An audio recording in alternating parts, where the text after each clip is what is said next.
Welcome to World War II, Both Sides of the Wire, the podcast where we lift the lid, bust the myths, and explore the incredible history of the Second World War from the Allied and Axis perspectives.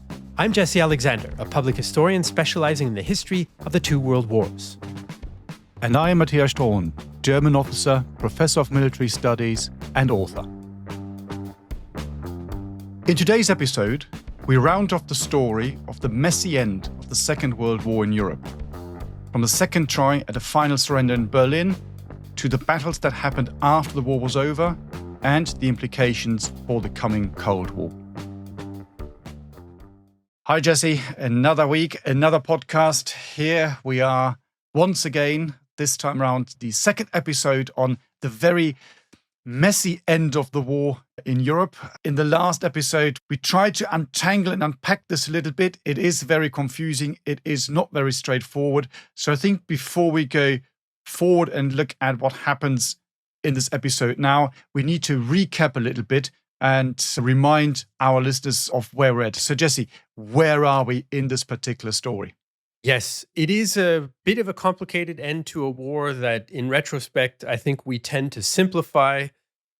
But that's what we're here for, folks. That's part of the job of history people like Matthias and I, is to make things digestible, make things a little more understandable. So, with that in mind, in the last episode, we sort of talked about how things break down at the end of the war. And the breakdown of the German government after Hitler kills himself and so on, and the breakdown of the German military based on the fact that they're being shredded to pieces essentially on the battlefield, means that it's hard to coordinate a formal, official, and bureaucratic end of the fighting and end of the war that is going to be implemented all at once everywhere, because the situation on the ground and the political situation doesn't really allow for that. There's legal issues of, well, who cares what the new German government says if we don't really recognize it? Who's signing these partial surrenders that start happening in the first days of May, well, starting in the last days of April, actually. So you have these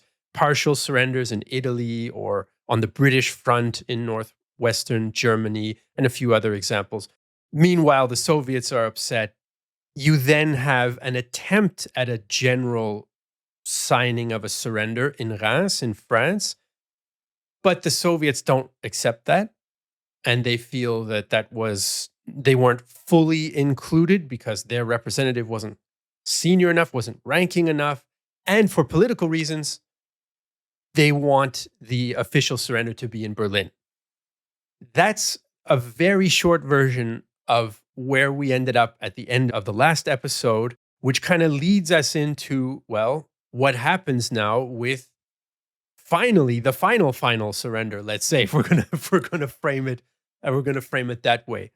This is the one that the Soviets demand. They don't trust the Western allies, and they want to have this political closure to the war of having the surrender signed in Berlin, as they referred to it, the lair of the fascist beast. So no better way to end this epic existential war for the Soviet Union than to do it in the heart of the enemy's capital, not in some town in eastern France where the Western High Command was located with General Eisenhower. So that's how we end up shifting the story to Berlin. I'll let you take it from here for how this ceremony situation develops then, with a view to this signing on May 8th. Well, maybe rewind a teeny tiny bit and go back to the 7th again, because we talked about the Soviets, the fact that, to use simple terms, they're just not happy about what's happened here for all the reasons that we discussed. There is, of course, also a legal reason, and actually in pure legal terms, they're absolutely right that this surrender at Reims is not, for a better term, good enough. And this goes back to the year 1944, because in 1944, the Soviet Union, the US and Britain, they form a commission, and that is called the European Advisory Commission. And the task of this group is to come up with the terms of a surrender document. And we talked about it in the last episode. We said they insist on the German military signing this, so you don't have the stab in the back as you had at the end of the First World War.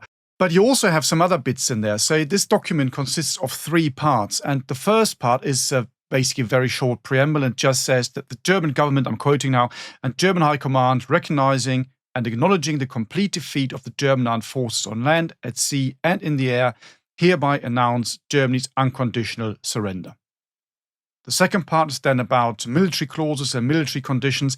The last one, the third one, is then actually about the surrender of the German government to Allied representation. We already talked about this. Do we still have a working government? Yes or not? Are they being accepted? Yes or no? So that's another part of the discussion. But what you also have is that at this surrender ceremony at Reims on the 7th of May, the Allies get slightly confused and there's a bit of a debate and discussion, and the Germans get involved as well. Again, this whole thing that we talked about beforehand, who do you surrendering to? Are you surrendering everything? Is it just a military surrender? Is it more than this? And in the end, it's a bit of a rush job. The Allies take a revised version of this document of the German surrender, which is only about the military side of things. The political side is taken out. It's not there. So this is purely a military surrender, nothing else. It's not about a political end of the war or anything like this. This is merely stating that the German military accepts the fact that it's lost the war.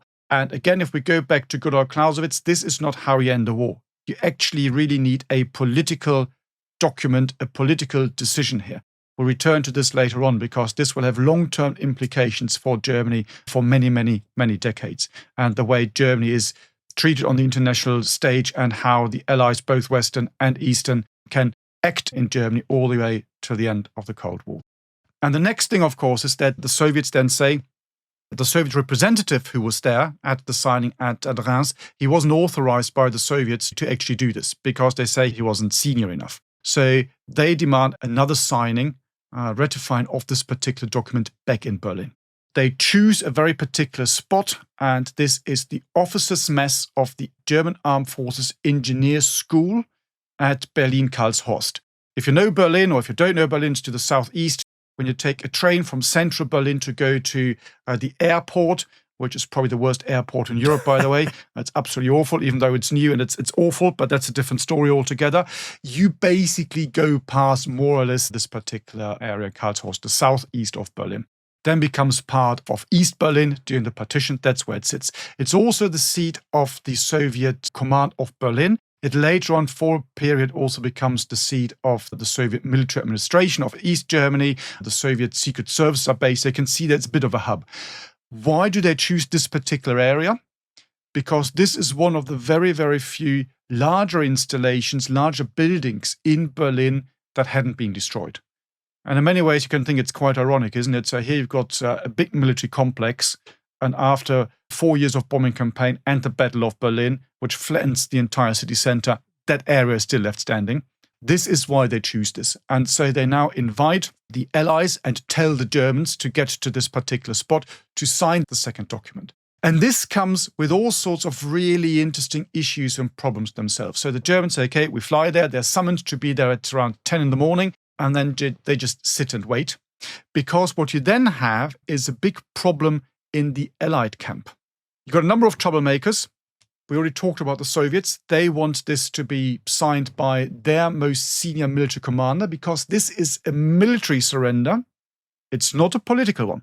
So it's not a head of state who should sign this. So they send their military representative, that's Zhukov.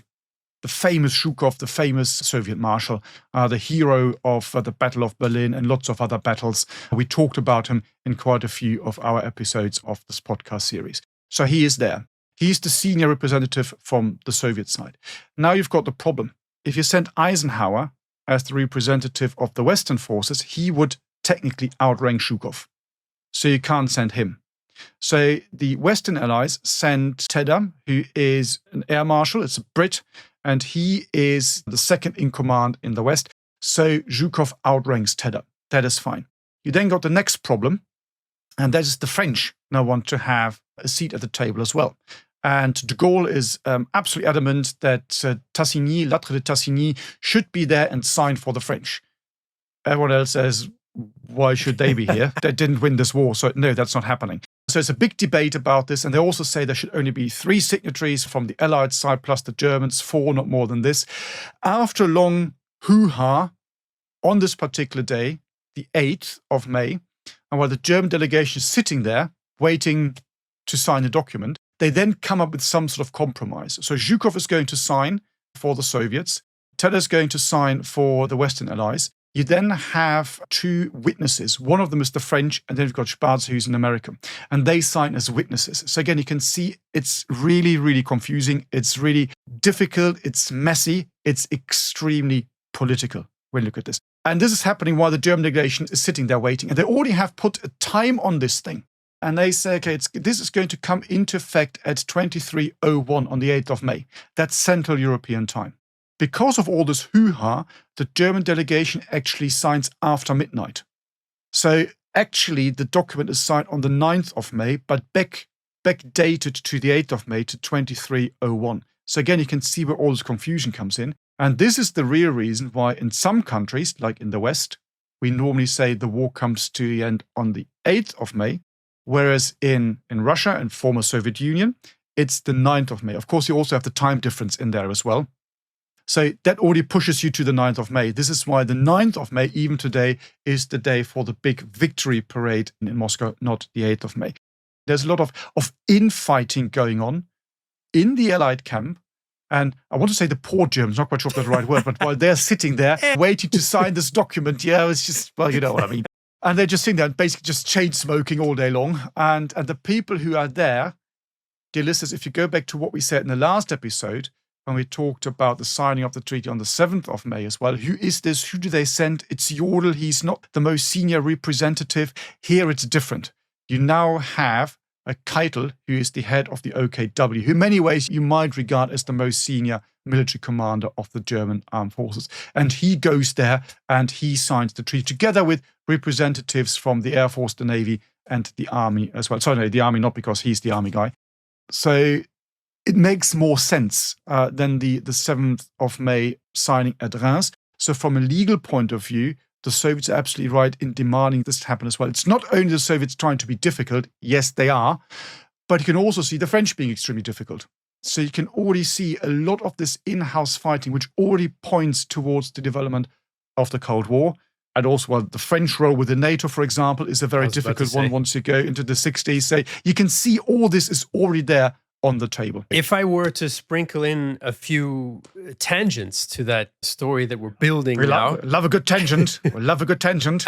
You mentioned that the document itself has these 3 sections, and that one of the draft, I should say, of the document by this commission, which the commission started work already in like early 1944 or something. I mean, they were anticipating this for a long time. I have to say, it's a bit of a fumble if you've been planning this for more than a year, and then this is the chaos that results from that. Just goes to show coalition warfare is extremely difficult to wage. In any case, in that political section that was eventually sort of removed, there was also a particularly complicated section which referenced the Allies' right to Allies writ large, so including the Soviets, to dismember Germany. And that is something that the French also were not very happy about, because they were not included in the development of that part of it. So the French had actually kind of signed off on a different version of that draft, and not the one with this mention of potential dismemberment or the right to dismember Germany. So there's another angle, there's another crack, chink in the armor of Allied solidarity, even just amongst the Western Allies, of course. And then there's the location.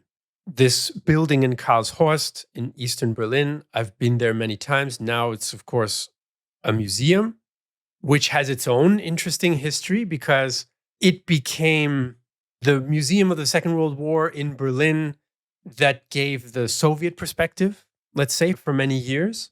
And then once the occupation ends and Germany unites and so on, the museum kind of renewed itself and took on a bit more of a balanced view, still more focused on the Eastern Front, but that's also historically totally defensible, I would suggest, but still with some connection to some political representation in Germany that was sort of the heritage of the Soviet legacy, right? So the left party in Germany was prominent at, ceremonies at that museum and so on and so forth. Interestingly enough, the museum, by the way, is good. Like the exhibitions are, I find, well done and interesting. It's open. You can go there today, listeners, and I recommend that you do.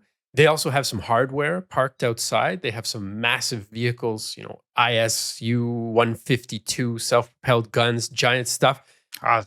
Very Very, very interesting stuff. Very cool. And they have rotating exhibitions sometimes as well, which change things up. But they were put in a dilemma also by the Ukraine war, which they reacted. Now I'm on a bit of a museum and politics tangent, but it's a part of the legacy of this building, of this site where the World War II comes to an end, because choosing that spot gives that physical spot meaning afterwards that it didn't have before. So it becomes something important that it wasn't before because of this decision. So the museum's name was the German-Russian Museum. So there you very clearly have the link to this Soviet heritage, to this kind of Soviet perspective, even though they had modernized and moved away from that after 1992 or 91. What happens, though, when Russia invades Ukraine is the museum stakeholders and governing bodies are faced with a problem. You don't want to be called the German-Russian Museum necessarily in the context of Russia invading Ukraine, Russia threatening to nuke Berlin, as they do on state TV regularly. Putin also indirectly threatened nuclear response when he started the invasion. So, not to get too deep into current politics, but just to set the stage for this historic site that is now a museum, they decided to sort of modify how they branded themselves. And now they present themselves mostly as the Karlshorst Museum. So a much more neutral branding, if you will, that they put to the fore compared to German-Russian Museum. That, I think, is one of those very interesting sidebars about the meaning of a physical place as a symbol, and also how museums then, they don't exist in isolation, right? Museums are caught up in current events, the implications thereof, the politics of things. And museums have to try to navigate that and do a good job with the history. And the Karlshorst Museum, it's a fascinating place to visit, but it's also a fascinating kind of litmus test of the legacy of the symbolism of that place from the surrender having been signed there. Absolutely. As you say, it's a fascinating place. Listeners, when you're in Berlin, make sure you go there. And as we just explained, the sub-story again tells you that history isn't always history. History is still very much with us. It's part of our DNA. And quite often, history is politics more than events that happened in the past and that don't really matter anymore. So another reason why I would argue, of course I would, this podcast is not only interesting, dear listeners, but highly relevant as well, particularly in the light of what goes on in the world today. So it's, how modest there we of are. us. How modest of us. Doing the Lord's work, as they would say.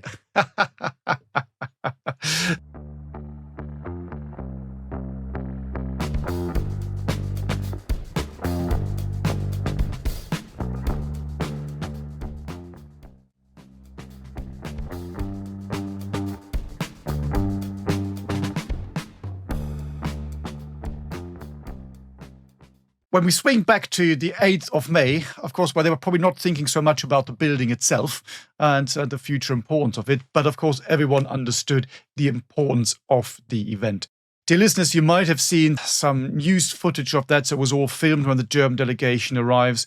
There is normally the comment that when Keitel walks in, he behaves very much like a stuck-up Prussian officer. Probably not the best way of behaving in a situation like this. You can see that he's not particularly happy. Obviously, the other guys aren't either. It's interesting that Friedeburg, for example, the Navy guy who's present at all these partial surrenders and the main surrender, he actually kills himself shortly afterwards. Other people like, for example, Keitel and also Jodl that we mentioned from the 7th of May surrender.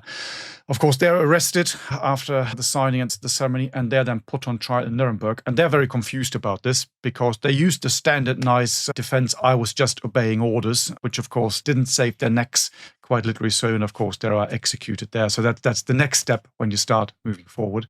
But this basically brings this whole very messy episode to an end. And the war is now officially over. Or you might say, does it bring the whole thing to an end? Because there are still pockets of resistance. There are still things happening. And again, just think about the technicalities. Yes, we now have the surrender document. Yes, that gets broadcast out across the net to everybody. Germany surrendered, the war's over.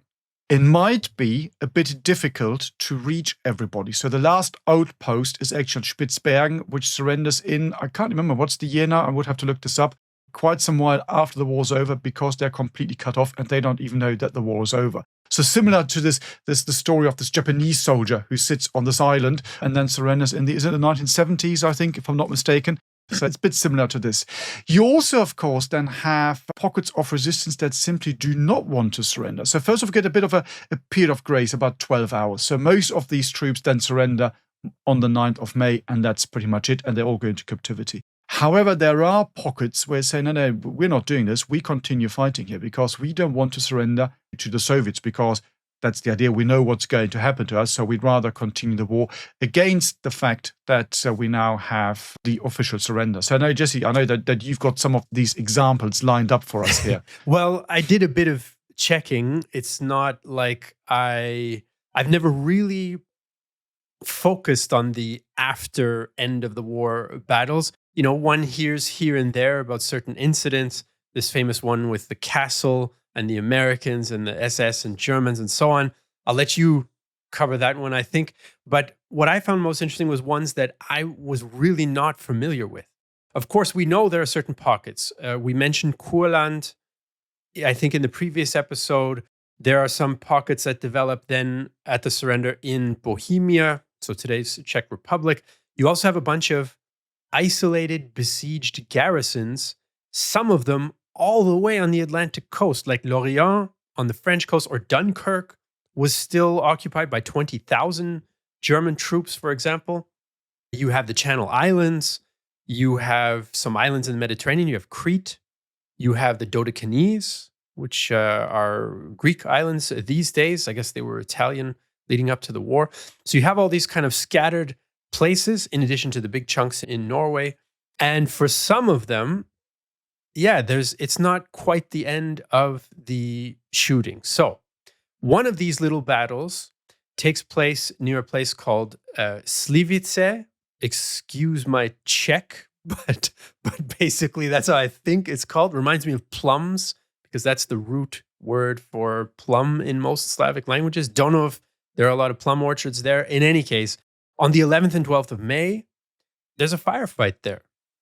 And you have a few thousand German troops who end up fighting against some Czech partisans and some Soviet forces. Now, why does this take place? Because those German troops are hell-bent on getting to the West and surrendering to the first American that they see. And that's actually the motivation for several of these clashes after the war.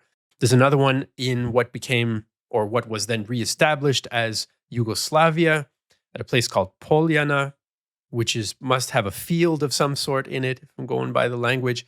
On the 14th, 15th of May, you have this column. This is part of the chaos that we were trying to sort of set the stage with, also in the last episode. You have this column of something like 30,000 German and Croatian troops.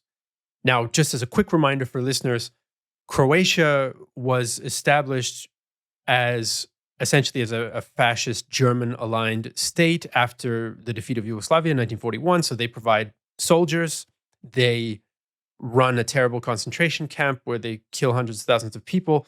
These Ustaše, Croatian fascist regime. So some of their troops and Germans are on their way trying to get to Austria, walking to surrender to the Brits.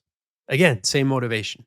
But the Yugoslav army catches up with them, communist Yugoslav army, which tangent within a tangent. Yugoslavia is kind of pretty much the only place that could say that it liberated itself at the end of the Second World War, which is quite interesting. They managed to do it before the Soviets arrived and do it for them. So anyway, the Yugoslav army then clashes with these 30,000 Germans and Croats, which is quite wild. I mean, that's not a tiny thing. Not every 30,000, not all 30,000 men are involved in the fight, but still, there's a battle. Some people are killed. It's quite interesting. And then you have some internecine action, let's say. And one of the strangest ones, this one I had heard of before doing a bit of reading for the podcast, was on a Dutch island called Texel. If I'm pronouncing that right, no idea. My Dutch is non-existent, I'm afraid. There you had a very unique unit that was a part of the German armed forces, the Georgian Legion. So Georgia, the country, for our American listeners. The Germans, of course, had numerous of these types of collaborationist units, some Russian, some Ukrainian, some Latvian, Estonian, and they had a Georgian one. And it's small, not particularly motivated to fight, but still, this unit was sent to the Netherlands. And of course, they see the writing on the wall. The things are coming to an end. And they end up fighting against the German troops who are on that island. And they only surrender, both groups that are now fighting each other, the Georgians and the Germans, they all surrender on the Dutch island on the 20th of May. So you can imagine the absurdity of that situation going on for a good 2 weeks after the war is already over. That's one of the strangest ones, I think, that I had on my list. What have you got on your list? Do you want to go for the castle story, or have you got some other gems in there that you've heard about? So this episode you're mentioning, it's a fascinating one. Again, it shows you how confusing and how confused the entire situation has become at that stage. So this episode happened slightly before the official surrender. It's on the 5th of May. And you now have a very bizarre situation where you have a castle at a place called Itter in Austria, where you have a German army unit that basically wants to surrender. And it's now coming under pressure, and that means under attack from an SS unit that wants to prevent this from happening. And to make things even more confusing and confused, so the German army is now fighting together with a number of French prisoners of war, which they've just freed, and said, well, the war's over, the war's lost. If you don't want to get killed by the SS, you better fight with us against them. So they give them weapons. And then to make things even more confusing, you then have an American unit that joins in as well, and that relieves this force. So you've got a French, American, German force fighting against the SS. So again, you can see all this is just so really confusing and quite literally a bit bonkers when you think about this. And when you bring this forward even further, because you talked about how the war not coming to an end on the 8th and 9th of May 1945. And we need to, of course, realize this. So I think we're quite bad very, very often when it comes to histories of war. The moment the war is over and the fighting stops, we tend to lose interest, because most of us find the whole idea of moving armies and being armchair generals and all that kind of stuff terribly exciting. No one really looks at the consequences of all this. And of course, the consequences are huge. And we need to do another entire series on this, but just to throw a few things out. So you've got all these displaced people, for example, both Germans being kicked out of the East, and that will only increase in the summer of 1945. But also, of course, these millions of people that the Germans had moved into Germany, forced labor, and then are all trying to get home. Sometimes that works quite well, sometimes it doesn't. They misbehave. You can't blame them. If you're forced by the Germans to go into Germany and do slave labor, why would you be kind to the Germans? I mean, there's an episode from the village that I grew up in. So there's a farmer there in the summer of 1945. He's on the way to another farm. He's challenged by two, the story goes, they say Russian, Soviets, no one really knows, of these displaced people who've been forced labor. They say, give us your horse and your cart, we want it. He said, no, you're not having that. So they kill him. And that's in the summer of 45. So these things are still ongoing. And of course, it's bombed out cities. It's the people from the death marches. All that stuff is happening. So to a lot of people, the war doesn't end at that stage. To some of them, actually, the personal experience is perhaps you might even say it's now worse than it had been during the war, depending on your personal circumstances. So I think that's a very, very important thing to remember, that by the 8th and 9th of May, the history doesn't stop and the war doesn't come to an end. Yeah, and it takes several years to reestablish even a sense of normalcy for this situation with the displaced people, often referred to in the literature and so on, and at the time as DPs, right? Displaced persons, displaced people. There are so many millions that they have to set up a network of camps, ironically, in a way, a network of camps for them. And then there's the long process of sorting out who belongs where, who has a home to go home to, who should be handed over to the Soviets and who shouldn't. And there's a bunch of arguments about agreements for former Soviet citizens, citizens of countries that have now become essentially Soviet satellites in the years following the war. The Soviets, in particular in Vienna, because Vienna became similar to Berlin, an occupied city divided into 4 zones, the Soviets would just kidnap people who were citizens of whatever countries that the Soviets now felt they had dominion over, dominance over. They'd just be kidnapping people off the streets and taking them back because they didn't want their people who they wanted to control to have connections to the West, to have access to the West, to tell their stories in the West, and so on and so forth. So here again, we have the beginnings of the Cold War atmosphere in the weeks and months already starting after the Second World War is over. There are all sorts of interesting reports in Vienna about this Soviet practice of either directly kidnapping people and taking them back to the Soviet zone, or working with like the black marketeers and sort of other street criminals to kidnap on their behalf. There's all this kind of stuff going on. Many people end up going to the United States instead of back to their home country. Some people who go back to their home towns, especially Jews, find that the surviving Christian population has just taken their stores, apartments, homes, and don't generally give them back. And that's the case in a lot of places. There are even a few small pogroms. In particular, I'm thinking of 1 or 2 in Poland, where some Jews are killed by locals because they still subscribe to some of the prejudices, some of the myths about blood libel and so on that the Jews are returning, and also because essentially they want to keep the property that they've seized from the Jews who the Germans took away or killed or what have you. And it's very inconvenient if you now got a free apartment and all of a sudden the former owners show up who you might, so it's extremely messy, there's no question. And the displaced persons aspect is very prominent in that right from the get-go. Another element I want to throw out to you to get your thoughts on, Matthias. There are a few questions that historically minded people, ask about the end of the war. Could it have gone differently?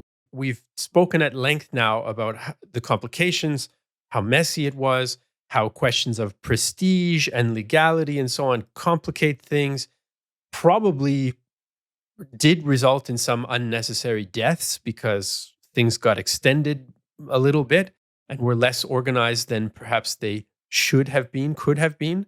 One of the elements that gets thrown around sometimes, and sometimes I have to be, frank, sometimes this is a favorite topic of people who want to make excuses for the Nazi regime, who are kind of revisionists in the negative sense, where they kind of want to rehabilitate something and portray the Nazis as victims and so on. But there is a legitimate aspect to this question as well, which is the Allied insistence on unconditional surrender. Did that sort of stiffen German resistance? Did it prolong the war? Was there another option? Which I think is the more important question personally. But what do you think about that whole aspect? Because the unconditional surrender is something that is sometimes brought up as one of the things we should, that's worth discussing. I think you need to understand the context of the time. As always, context is key. It's all about context, isn't it? That always matters. And the people who came up with the idea of the unconditional surrender, well, of course, their frame of reference was the First World War. And so their idea is, well, unless we really hammer it home to the Germans that they have lost the war, we occupy their country, we destroy the cities, all these things, they will have another go at this in 20 years' time. saying this must be prevented. This is the underlying reason as to why the unconditional surrender clause is brought up relatively early. I personally would argue that, yes, it was a big, what's the right word, morale boost for the Germans, or at least for the regime. There is a statement by Goebbels, the propaganda minister. When he hears about this and learns about the demand for unconditional surrender, he says this is worth more than 50 divisions because this will make people fight much, much harder. You can also see this being played out in these plots when they try to kill Hitler. So, for example, the famous one, the 20th of July, 1944, they're actually trying to establish some contact and links with the Western allies. So if we're going to kill him, we surrender to you guys, does that bring the war to an end? And the answer is no, because we want an unconditional surrender. So with the benefit of hindsight, and if you also know what happens then, Cold War and all these things, I would argue it wasn't a particularly clever thing to demand and it didn't do any good to anybody. However, in the context of the time and with a frame of reference, fighting a total war, it is quite an understandable one, I would say, and I would suggest. But it didn't really help. Otherwise, the Germans might have surrendered, perhaps earlier, particularly not as long as Hitler is alive, but things might have worked out differently in Germany as well, in Germany itself. This is, of course, blue sky thinking. It's complete guesswork. Another plot to kill Hitler, then you make peace, the German state survives. Things would have turned out very differently. But yes, it's also used by the apologetic crowd quite often. See, well, this is the worst thing ever. If they hadn't done that, then things would have turned out differently. They would have turned out differently. But I think we mustn't start to mix the cause and the consequence of actions because we know why the Second World War started. Right. I mean, I think it's important. I just want to reiterate one of the points that you just made, which is, Hitler would have never made a separate peace. No matter what the offer or circumstances, it was clear, despite what the Soviets then tried to portray after the war as well, there was no chance of that, right? So it's real speculation, I think, to start to speculate that things could have been better. We can't mathematically exclude whatever possibility, better, worse, or what have you, but I think that a better outcome, it's hard for me to connect those dots, especially because, yes, there's no question the regime used unconditional surrender as an effective propaganda tool. They also used some details of this Morgenthau plan that was never really going to become Allied policy, but it was an idea that was around. And essentially, to reduce it, it was a plan to basically deindustrialize Germany, turn it into a harmless society, mostly rural, mostly agricultural. It never became policy. It was never close to becoming any kind of official policy, but the Germans learned of its existence and also spoke about that. In fact, one of these late surrender incidents was a U-boat, U-977, that left Norway on May 2nd for its first ever voyage, so a bit late to the party. And of course, then they learn about what's happening, but the commander only ends up surrendering in Argentina on August 17th. Now, that's a long post-war cruise. And apparently, after he surrendered, he said one of his motivations for not surrendering earlier was he'd heard about some of these propaganda things that the Allies were going to deindustrialize Germany, but also more conspiratorial ideas, which are quite common in this apocalyptic sort of imagination, that the Allies were going to sterilize German men and all these kinds of foolish ideas that were never discussed and never part of anything, but entered the propaganda discourse. So I personally think that it's very hard to imagine the Allies adopting a different policy than unconditional surrender. Because if they had done so, they might have had a bit of a credibility problem with their own populations as well, who've been asked to sacrifice to the utmost, who've been told about the moral depravity of the Nazi regime. And then all of a sudden, you're cutting a deal with that regime. And you're going to have a signing ceremony, and you're going to have somebody shaking hands with somebody. This is politically a very, very difficult proposition for the Western allies. For the Soviets, of course, I don't think it would have entered into the equation at all, right? This is only a discussion that could be applied to the Western allies, I think. And I think that politically, and perhaps I'm on a bit more subjective grounds here, but I would say morally, it's very hard to imagine a better argument for another policy than that. Now we're out of the realm in history and more in the realm of just, kind of reacting to it. But that's my sort of 2 cents, I think, on the unconditional surrender question.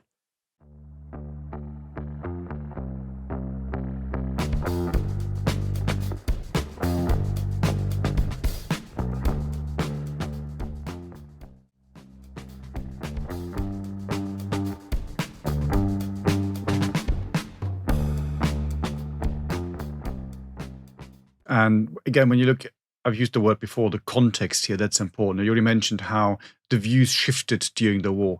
I mean, you can play this little intellectual game and say, why does Britain and why does France declare war on Germany in 1939? Because they attacked Poland. So if you play this through and stick with this and say this is the only reason as to why you're fighting a war, this means that by late 1944, when the Germans have been driven out of Poland by the Soviets, and everyone knows that the regime the Soviets have established is not a free democratic one, what they should have done, in accordance with the 1939 idea, is now make peace with Germany and declare war on the Soviet Union. Of course, you don't do this because things have changed and things have moved on. But that's an interesting one in itself. A little interesting intellectual problem here, you might say, or exercise, perhaps not a problem, but an exercise. But there are more problems, of course. We said it's all very messy when you look at the way this war comes to an end. And another very messy aspect, which really has implications for everything that comes afterwards, is this whole question and debate about who can actually sign the surrender on the German side. So we've talked about this. It's the military that signed this. But then, of course, this declaration, the form that the EAC had come up with, this text talks about a political angle as well, because everyone understands that you need to have a political settlement to this war. Now, the problem is that no one recognizes the German government that sits in Flensburg. So what do? There is no other government. So the Allies, all four at this stage, then decide, and a very interesting part, and they say Germany as a country has basically ceased to exist. There is no functioning government anymore. Of course, it doesn't have the military. So who do you talk to? So you can't talk to anybody. So what they decide to do is to unilaterally then declare the text of this EAC document to be valid from now on. So they don't demand or request a German government to sign this. And in the end, it's the Allied Control Council, which is formed relatively quickly after the war, which on the 5th of June signs this, what's called the Berlin Declaration, which establishes exactly that, which says Germany is completely defeated. All the executive powers have now gone to the Allies. They are going to work together in this council, which of course doesn't work. And you can already see the shadows of the Cold War rising here, so that doesn't last particularly long, which then, of course, leads on to the Potsdam Conference in the summer of 1945, which then decides about the moving of borders, the shifting of borders, moving Poland to the west. All these things happen afterwards. And again, the Germans don't even get a say in this because they're defeated, they have surrendered unconditionally, and there isn't even a government to talk to. So from their point of view, Germany as a state has ceased to exist. And this is an interesting legal point. You might say, well, this is now getting very boring because we're going into the legal woods here, the deep, dark legal woods. I managed to get the word, and there we go. But actually, it is really important because what does that mean for Germany as a state afterwards? Germany, particularly the West Germany as it's then formed in 1949, they disagree with this view. And they say, no, Germany and the German Empire continues. So even today, the view of the Federal Republic of Germany is that it stands in the succession of the German Empire. The German Empire, as founded in 1871, never ceased to exist from a legal point of view, which then gave rise or has given rise to this interesting idea of the so-called Reichsbürger, it's a movement in Germany that these guys who don't recognize the current government because they say we want an emperor. I think the main reason why most people do this, and they actually burn their passports as well, is because they don't recognize the parking fines and they don't pay tax because they say it goes to the wrong institution. So I think there's a bit of a driver in this as well. But you can see there's the slightly weird touch, but it has very, very clear implications for what the government can do. Because, well, first of all, you don't have a government. The first time you then have some sort of a government, it's 1946, 1947. I don't want to go into detail. It would be far too long. Cut a very long story short, in 1949, two German states are then formed. So it's the Federal Republic of Germany in the West, and it's the GDR a German Democratic Republic in the east. Not very democratic, but democratic was in the name, yeah? So can't always judge a book by its It was cover. in the name. It was in the name, exactly. Yeah. And you've got these, and of course they exist until 1990. And the question really is, how sovereign are these nations? And basically they're not, to give this away already. In 1949, you've got the governments established. However, they very much have to answer to either the Soviets in the east or the three Western powers in the west. This only partially changes in the 1950s. So 1955, for example, West Germany gets partial sovereignty over its territory. And people say this is now kind of this is the end of the war. It's not really. Well, hostility officially ceased between Germany and the US in 1946, not in 1945, because they say we haven't got a peace treaty. However, Germany as a country, minus the third that's cut off because that was lost as a consequence of the war, the Eastern territories, neither the West nor the East are fully sovereign all the way up to 1990. And you can see this in particular being played out in the Berlin question. So Berlin was not West Berlin, I mean now, because Berlin, of course, was divided. West Berlin was never considered part of the Federal Republic of Germany. So it was till the end governed by the three Western allies. The German mayor of West Berlin, whenever he wanted to do something, had to get the green light from the Western allies. Had practical issues or consequences as well. For example, there was not a single German airline that flew from Germany, West Germany, into Berlin. It had to be Western Ally ones. Because of this, the agreement of the four power status of Berlin. It also had consequences for the stationing of Allied troops in Germany. They had their own military laws. Allied law was superior to German law in many cases. The worst thing you could ever do, for example, as I was growing up and taking my driving lessons, the worst thing to do at that particular stage was get hit. I grew up in the British zone of occupation, get hit by a car owned by a British military personnel. Because at the moment that happens, and you then go to the authorities there and they say, we would like to have the name and the plate number and all these things, or the number plate. And they said, no, we don't have to give you these because as the statute of 1945, we're not required to provide these. So you would basically not get any compensation. That was the one thing everybody told you all the time. So you can see it's a silly example, but you can see there were these hangovers. And all this only really changes in 1990, which is very, very late when you think about this. And in 1990, of course, the wall has come down in 1989, and you now have these negotiations that lead to the 2+4 treaty.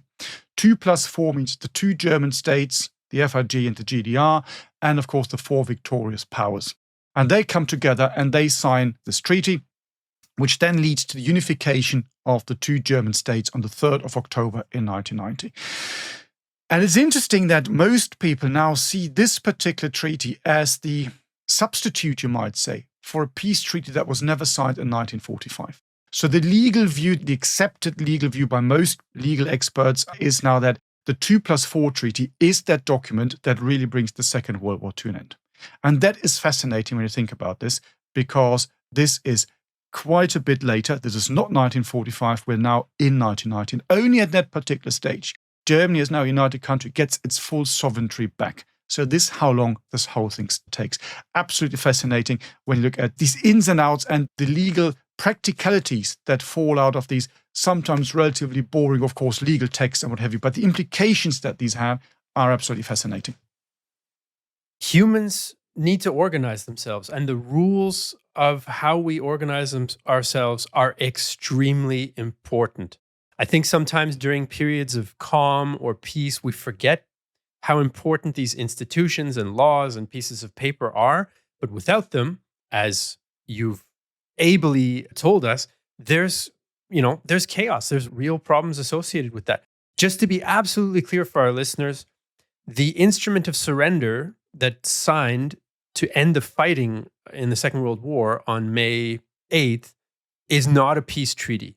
I think that's a common misconception sometimes, is equating peace treaty with, end of fighting or ceasefire in 1918 or armistice or what have you. These are two different things. Peace treaty is a formal, legal, political document between the governments that establishes a new political situation legally, formally. Instrument of surrender is, well, as we've discussed, right? It's the end of the fighting. It's how things are going to be on the ground for the end of the fighting. This idea of a state not really existing, not being recognized, not having a legitimate government, is a very important one in history. And it's not only applicable to Germany at the end of the war, but Timothy Snyder, for example, American historian of Eastern Europe, really emphasized the consequences of this in Eastern Europe, where you have the Germans who just say, yeah, Poland is not legitimate, they don't exist anymore, which means we can do what we want to the people who live there. They're not protected by German law. There's no one to represent them. The Soviets, of course, do the same thing with the other part of Poland. Saying that a state doesn't exist anymore opens up a Pandora's box of terrible things. And you can see the opposite of that in, for example, Denmark, where they were occupied, but the Germans never said that, the Danish state completely doesn't exist. They just said the Danish state kind of has to do what we tell it to do, and we have troops there. The Danish government, even though it was occupied, even though it didn't really have its sovereignty during World War II, they were still able to have some legal basis, for example, for some protections of their Jewish population. And if the Germans had treated Denmark like Poland, that would not have been the case whatsoever. This idea that we have that, one of the big rules in our world is that we have countries and they frame things and they have certain rights that other countries have to acknowledge. When that goes away, it's a recipe for a huge problem. It's a factor in the Russia-Ukraine war as well, because Russia's position, of course, is that Ukraine is an illegitimate state as well. So it's a huge thing. It's used in other rhetoric as well, but it's a huge thing that's very important, I think, to understanding some of the dynamics in the war. And as far as Germany's case in particular goes, and accepting these changes in its sovereignty and accepting the changes in its territory, some Germans had a very hard time accepting the loss of those eastern provinces. And I think as late as the 80s, I've still seen German electoral campaign posters, I think from the CDU, so the current governing party in Germany, basically saying, we're not so sure about whether we formally accept the loss of those territories. An election poster with a map kind of still showing the eastern territories of Germany as connected somehow to Germany. So remaking states, a very complicated business, and that's a part of the story of the legacy of the Second World War. Is there anything, Matthias, that you want to add in closing here as we bring this two-parter about the end of the war? So I don't think it's so dry at all, actually. I think this idea of, how do we organize our world and what happens when we stop accepting that is quite a fascinating one, and unfortunately a relevant one these days.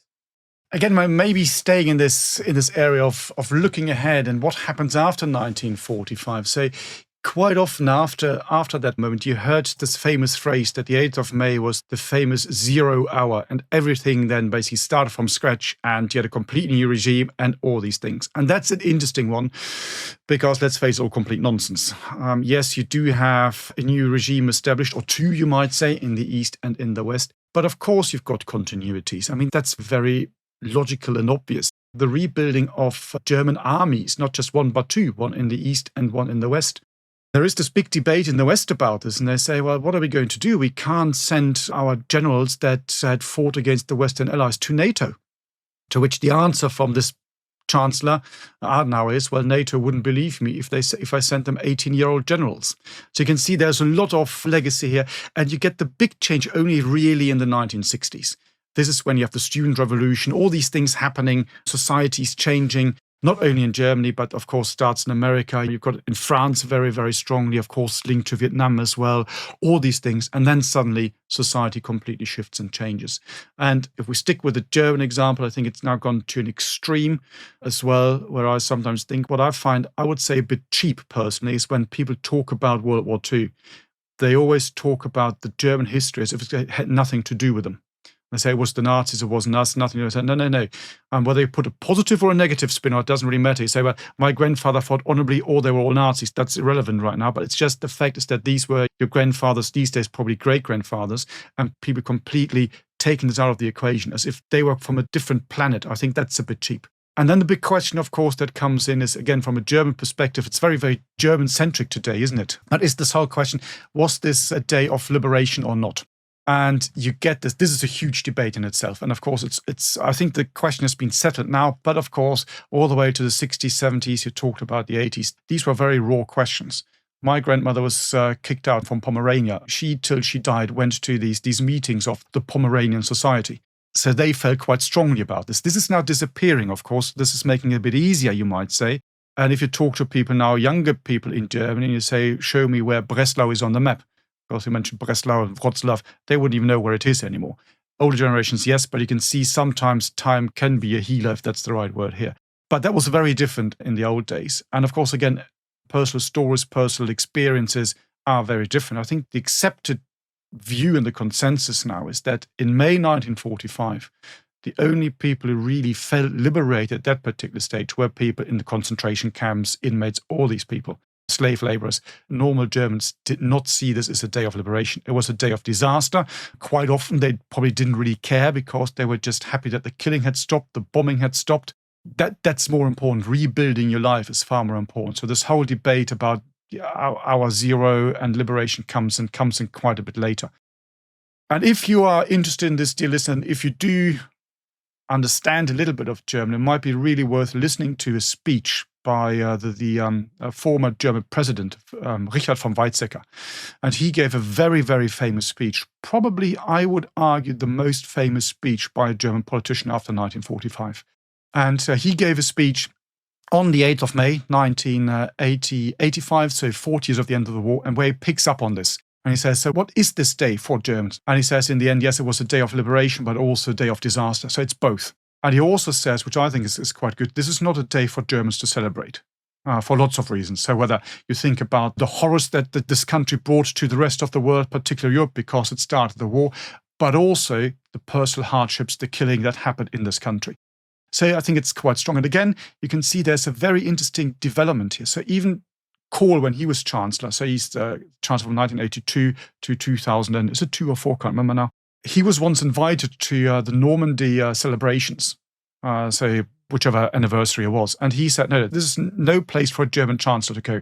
Germans should not take part in these celebrations where people celebrate a battle in which tens of thousands of German soldiers died. Open bracket, he was also a bit miffed because originally he hadn't been invited, and then there was a bit of political hoo-ha, so he didn't want to go. But this is now completely changed, and Germans get invited to all of these things, and they quite willingly go.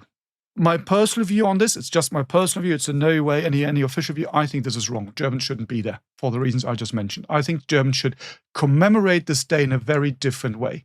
We have one of these, this anniversary coming up, and in the UK there are going to be lots of celebrations. I am not going to join in because for the reasons I mentioned, I think it's wrong.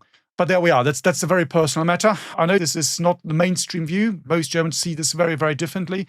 But putting on my historian's hat for these two elements I just described, causing the war and also the hardship that is suffered in Germany itself as a consequence of the war, of course, that Germany started, that's the thing we must never forget. I mean, that's the main thing behind that, isn't it? Otherwise, you end up in all sorts of really interesting and weird discussions and wrong places.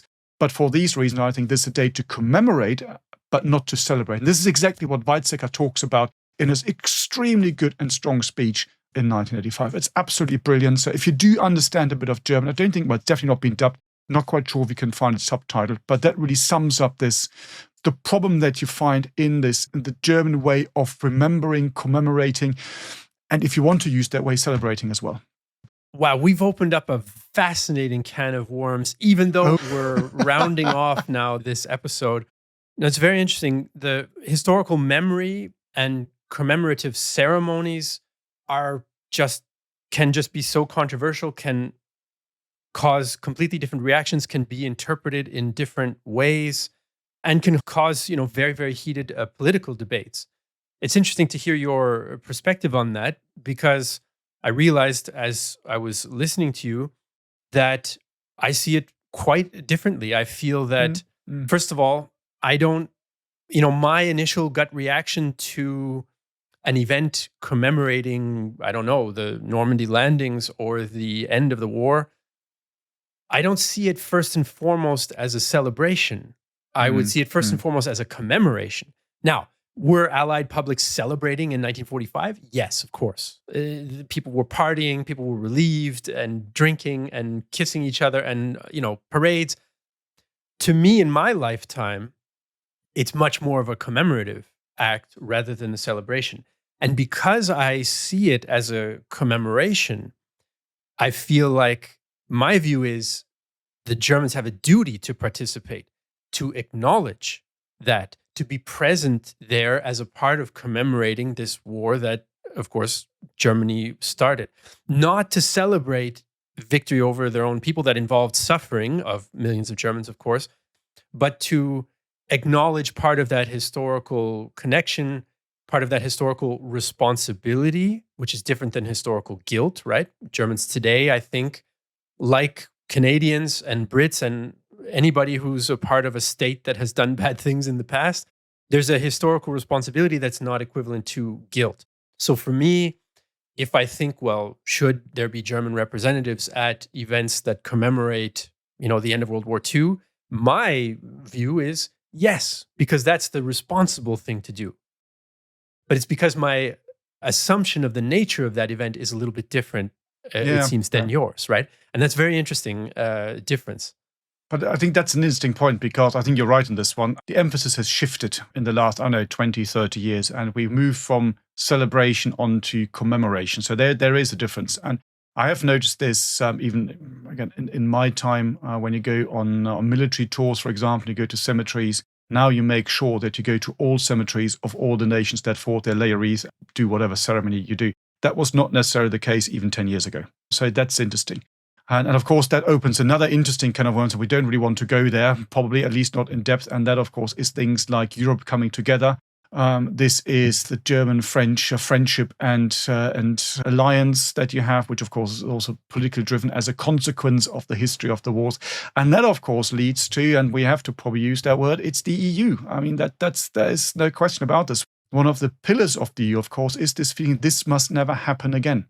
And this is also, we don't want to do politics here, but when you look at Brexit, but this idea, this pillar of the EU never really got any traction in Britain. And this is why the British approach to Europe on the whole has always been very, very different.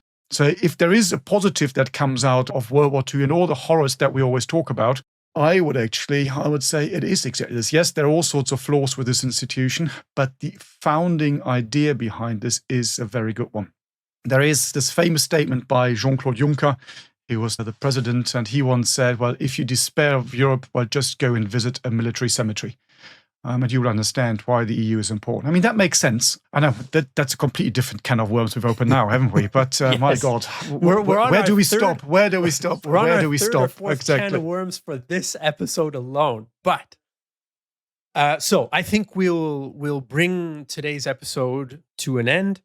We've covered maybe more ground than we've ever covered in a single episode before, from signing that all-important instrument of surrender to bring the fighting in World War II to an end on May 8th/9th, 1945, to many of the implications of that and the post-war shadow and its effect, in particular on Germany. So, listeners, thanks for sticking with us. I hope that you learned something new. I did. I really enjoyed our totally unplanned forays afterwards into our own perceptions as well. So listeners, I hope that you got something out of that, a different perspective maybe. If you like what you hear on this podcast and you want to support us and make more content like this possible, you can go to bothsidesofthewire.com and you can join our members community there. If you want, you can even get access to exclusive content. Believe it or not, we even talk more than what we do in the regular episodes. And you can get a free trial access to our war room where that extra content is housed by using the code Deep Dark Woods. So thanks again for listening. That was the Long and Messy 2 podcast episode discussion of the long and messy implications and end of World War II. And we'll see you in the next episode. You've been listening to World War II, Both Sides of the Wire, a Battle Guide production. To support the creation of future episodes, consider joining our dedicated supporter community, where you can enjoy exclusive benefits and connect with like-minded individuals. For more information, please see the show notes, and if you appreciated this episode, please leave a review on your chosen podcast platform. Thank you for listening. Boom. There we go. That was a big one. So much for can we actually fill 30 minutes? There we go. We could have done 3. We could have done 3. That doesn't matter. Well, there No, we go. all good. All good. All good.